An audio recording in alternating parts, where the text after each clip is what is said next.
ശ്രദ്ധിക്കുക, കൺജങ്ഷൻസ്. ഇവിടെ ഈ കൊടുത്തിരിക്കുന്ന ഉദാഹരണം നോക്കുക. John runs, William walks. John ഓടുന്നു, വില്യം നടക്കുന്നു. അപ്പോൾ എത്ര അസേഷൻസ് എന്ന് പറഞ്ഞാൽ ഒരു കാര്യം അങ്ങനെയാണ് അല്ലെങ്കിൽ അങ്ങനെ അല്ല എന്ന് പറയലാണ്, ഒരു അവകാശവാദം ഉന്നയിക്കലാണ് അസേഷൻ. അപ്പോൾ ഇവിടെ എത്ര അസേഷൻസ് ഉണ്ട്? ജോൺ റൺസ്, ജോൺ ഓടുന്നു 1, വില്യം വാക്സ്, വില്യം നടക്കുന്നു 2. അപ്പോൾ 2 അസേഷൻസാണ് ഇവിടെ ഉള്ളത്. അത് സ്വതന്ത്രമായി തന്നെ അതിന് അർത്ഥമുണ്ട്. ആ സെൻറ്റൻസിന് ജോൺ റൺസ് എന്നതിനും വില്യം വാക്സ് എന്നതിനും വേറൊരു സെൻറ്റൻസിലേക്ക് അല്ലെങ്കിൽ വേറൊന്നിലേക്ക് ആവശ്യമില്ല. അപ്പോൾ 2 സെൻറ്റൻസാണ് ഇവിടെ ഉള്ളത്. ഈ 2 സെൻറ്റൻസിനെ നമുക്ക് കണക്ട് ചെയ്യണം. ഓക്കെ, അപ്പോൾ എന്ത് വേർഡ് ഉപയോഗിക്കും? ആൻഡ് ഉപയോഗിക്കും.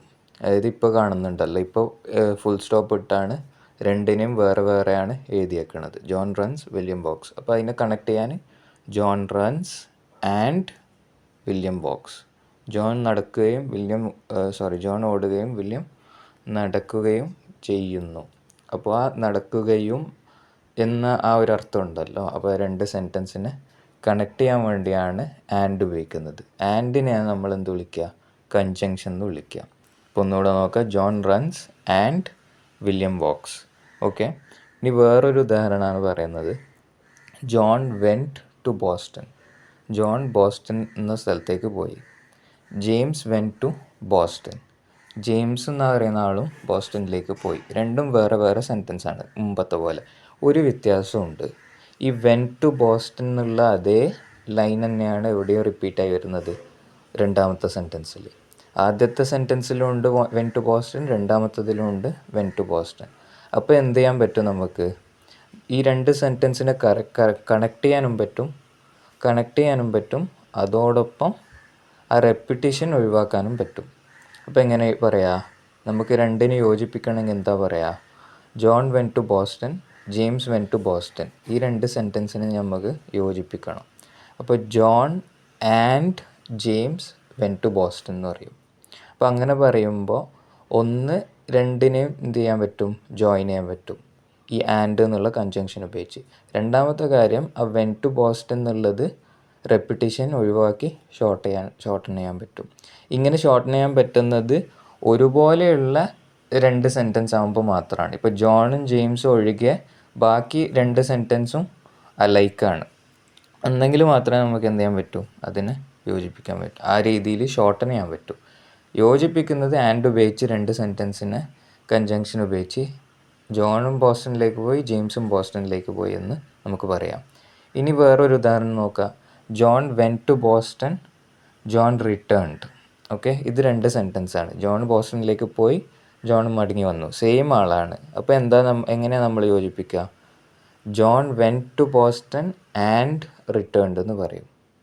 Okay, John went to Boston, ബോസ്റ്റണിലേക്ക് പോയി. ആ വെൻറ്റ് എന്ന വേർബിനെയും ആൻഡ് റിട്ടേൺഡ് എന്ന വേർബിനെയും നമ്മൾ എന്താ ചെയ്യുക? ജോയിൻ ചെയ്യുന്നത്. John went to Boston and returned. ഇനി നോക്കുക. John will go, James will go. ഇതിലേതെങ്കിലും ഒരാൾ പോകുമെന്ന് നമുക്ക് അറിയിക്കണം. ഒന്നുകിൽ ജോൺ പോവും, അല്ലെങ്കിൽ ജെയിംസ് പോവും. John will go, James will go. ഇത് 2 സെൻറ്റൻസാണ്. ഇതിലേതെങ്കിലും ഒരാൾ പോകണമെന്ന് നമുക്ക് അറിയിക്കണം. അപ്പോൾ എന്ത് ചെയ്യും? John or James will go എന്ന് കൊടുക്കും. ഓക്കെ, കാരണം എന്താ? വിൽ ഗോ എന്ന സെൻറ്റൻസ് അലൈക്കാണ്. അത് തന്നെയാണ് രണ്ടാമതും റിപ്പീറ്റ് ചെയ്ത് വന്നിരിക്കുന്നത്. നമുക്കാകെ ഇത്. അപ്പോൾ ഈ ഓർ എന്നതിനെ നമ്മൾ എന്ത് വിളിക്കും? കൺജങ്ഷൻ എന്ന് വിളിക്കും. ഇനി വേറൊരു കൺജങ്ഷൻ നോക്കുക. ഇപ്പോൾ നേരത്തെ പറഞ്ഞത് John or James will go. ഇനി ഒരു കൺജങ്ഷൻ നോക്കുക. John will be pleased. ജോണിന് ഇഷ്ടമാകും, സന്തോഷമാകും. ഇഫ് എന്ത് സംഭവിക്കുകയാണെങ്കിൽ ഒരു കണ്ടീഷൻ പറയുകയാണ്. ഇഫ് വില്യം റിട്ടേൺസ്, വില്യം മടങ്ങി വന്നാൽ ജോണിന് സന്തോഷമാകും. അപ്പോൾ ഇഫ് എന്ന് പറയുന്നതും ഇവിടെ ഒരു കൺജങ്ഷനാണ്. പക്ഷേ അതും ഇതുപോലെ John will be pleased, William returns, ഈ 2 സെൻറ്റൻസിനെ കണക്ട് ചെയ്യുന്നതാണ് ഇഫ് എന്ന് പറയുന്ന ഒരു കൺജങ്ഷൻ. പക്ഷെ ഒരു വ്യത്യാസമുണ്ട്. ഇത് ഷോർട്ടൻ ചെയ്യാൻ പറ്റില്ല സെൻറ്റൻസിന്. അപ്പോൾ മൊത്തത്തിൽ പറയുകയാണെങ്കിൽ ഈ ആൻഡ്, ഓർ, ഇഫ് ഇതൊക്കെ കൺജങ്ഷനാണ്. അതുപോലെ ഒരു കൺജങ്ഷനാണ് George will succeed because he is diligent. George will succeed എന്നത് ഒരു സെൻറ്റൻസ്, ജോർജ് വിജയിക്കും. ഹീ ഈസ് ഡിലിജൻറ്റ്, അവൻ ഡിലിജൻ്റ് ആണ് എന്നത് രണ്ടാമത്തെ സെൻറ്റൻസ്. ഓക്കെ, അത് 2നെയും കണക്ട് ചെയ്യാനാണ്. എന്തർത്ഥം കിട്ടാൻ വേണ്ടി? ജോർജ് വിജയിക്കും. വിജയിക്കാനുള്ള കാരണം എന്താ? അവൻ ഡിലിജൻ്റ് ആണ് എന്നതാണ് അവൻ വിജയിക്കാനുള്ള കാരണം. അപ്പോൾ ആ കാരണം അറിയിക്കാൻ വേണ്ടിയും ബിക്കോസ് ഉപയോഗിക്കും. അപ്പോൾ ഇങ്ങനെ പല അർത്ഥത്തിലായിട്ട് പല രീതിയിൽ കൺജങ്ഷൻ വരാം.